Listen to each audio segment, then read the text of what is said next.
মাত্র 40 দিনেই হুফফাজ ও নুরানি প্রশিক্ষণ একসাথে করতে পারবেন। ভাবছেন কিভাবে?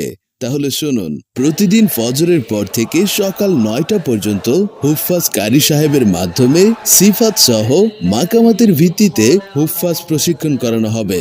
বাকি অন্যান্য সময়ের ভেতরে নুরানি পূর্ণাঙ্গ কোর্স আরবি, বাংলা, ইংরেজি, গণিত প্রশিক্ষণ করানো হবে। কোর্সের শেষে পেয়ে যাবেন 2টি সনদ, একটি নুরানি সনদ আর একটি হুফফাজ সনদ। বিশেষ দ্রষ্টব্য, প্রশিক্ষণের পর সকলের খেদমতের ব্যবস্থা করা হবে ইনশাল্লাহ। আমাদের প্রতিষ্ঠানের স্থান বটতলা বোর্ড বাজার, গাজীপুর। আমাদের লেখা দেখতে বা কোর্স সম্পর্কে যে কোনো বিষয় জানতে এই নম্বরে কল করুন অথবা হোয়াটসঅ্যাপ বা ইমোতে যোগাযোগ করুন 013-387-80216। কোর্স করা লাগবে না, শুধুমাত্র একবার দেখতে আসুন। অবশ্যই আমাদের বিশ্বাস আপনি স্বেচ্ছায় আমাদের এখানে কোর্স করবেন।